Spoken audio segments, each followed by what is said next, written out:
Hi friends, எல்லோரும் எப்படி இருக்கீங்க? பிக் பாஸ் 9 சீசன் 9 ஸ்டார்ட் ஆயிடுச்சு. பார்த்தேன், ரொம்ப நல்லா இருந்துச்சு. பிக் பாஸ் பிடிக்கிற காரணமே வந்து பார்த்தீங்கன்னா, ஃபஸ்ட்டு என்ட்ரன்ஸ் உள்ளே வருவாங்க தெரியுங்களா, அவங்க ஒவ்வொருத்தருடைய ஏவி போடுவாங்க தெரியுங்களா. நான் இப்படி வளர்ந்தேன், இப்படி கஷ்டப்பட்டு வந்தேன், நான் எப்படி பிக் பாஸ்க்கு வந்தேன்னு சொல்லி அவங்க ஸ்டோரி சொல்லுவாங்க தெரியுங்களா. அதை வந்து பார்த்துட்டு அதே மாதிரி பிக் பாஸ்க்குள்ளே போனதுக்கப்புறம் வீட்டுக்குள்ளே இருப்பாங்களா, அந்த ஏவியில் சொல்கிற மாதிரியே இருப்பாங்களா அப்படின்னு பார்த்துக்கிறதுக்காக தான் ஒரு சுவாரஸ்யமாக இருக்கும். அதனால் வந்து ஏவி பார்த்துட்டு அப்புறம் வந்து பிக் பாஸ் பாருங்கள். அப்புறம் வந்து நம்மளுக்கு தெரிஞ்ச திவாகர் கடைசி ஃபஸ்ட்டு திவாகர் வந்தாப்படி, லாஸ்ட்டாக வந்து 20வது ஆளாக கலையரசன் வந்தாப்படி. 2 பேர் நமக்கு நல்லா தெரிஞ்சவங்க.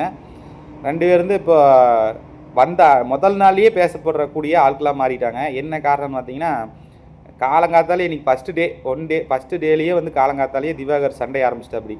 கொரட்டை விட்டதுக்கு பிரச்சனை. திவாகர் கொரட்டை விடுறான்னு இன்னொரு ஆள் பேசுனதுக்கு காலையில் எழுந்திரிச்சேடா என்னை சொன்னையே நீ மட்டும் ஓகேண்ணா நீயும் குரட்டி விட்டுக்கிறேன்னு 2 பேரும் சண்டை போட்டாங்க. அது ஒரு சுவாரஸ்யம் போச்சு.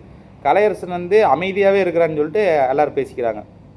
அப்புறம் முதல்ல எடுத்த உடனேயுமே எலிமினேட்டுக்கு வந்து ப்ராசஸ்க்கு வந்து நாமினேட்டாக எலிமினேட்டா அது எதுன்னு சொல்லுங்கள். ப்ராசஸ் வந்து சொல்ல ஒரு நாளில் ஒருத்தர் எப்படி கணிக்கிறாங்க. உடனே திவாகருக்கு 12 ஓட்டு, கலையரசனுக்கு 7 ஓட்டு. என்ன காரணம்னா, திவாகருக்கு மேலே காரணம் வைக்கிறது சண்டை போட்டது ஒரு ரீசனை வச்சு வன்மத்துக்கு கக்கிட்டாங்க.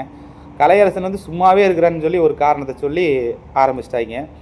எனக்கு வந்த இந்த 20 கண்டென்ட்ஸில் வந்து ரொம்ப பிடிச்சவங்கன்னா இவங்க தான் வந்து டைட்டில் வின்னர் ஆகணும், இவங்க தான் உண்மையிலே பிக் பாஸ்க்கு ஒர்த்து, அவங்களுக்கு தான் அந்த பரிசு போய் சேரணும் அப்படின்னு நினைக்கிறேன். 2 ஒருத்திங்க வந்து சரண்யா ஜோ, இன்னொருத்திங்க வந்து சுபிக்ஷா. இது என்ன காரணம்னா, சரண்யா ஜோ வந்து பிறந்ததே வந்து பிறந்தோடனே அப்பா அம்மா இல்லாமல் ஹாஸ்டலில் சேர்ந்து கஷ்டப்பட்டு பொம்பளை வந்து தனியாக இருந்து எப்படியெல்லாம் ஆம்பளை கிண்டல் பண்ணுவாங்க, எப்படியெல்லாம் பார்வையில் பார்ப்பாங்க, அந்த கஷ்டத்தில் தாண்டி வந்து குடும்பமே எனக்கு இல்லை, நான் ஒன்றா உட்காந்து கூட சாப்பிட்டதில்லை அப்படின்னு சொல்லிட்டு ரொம்ப கஷ்டப்பட்டு வந்தவங்க அவங்க ஒன்று.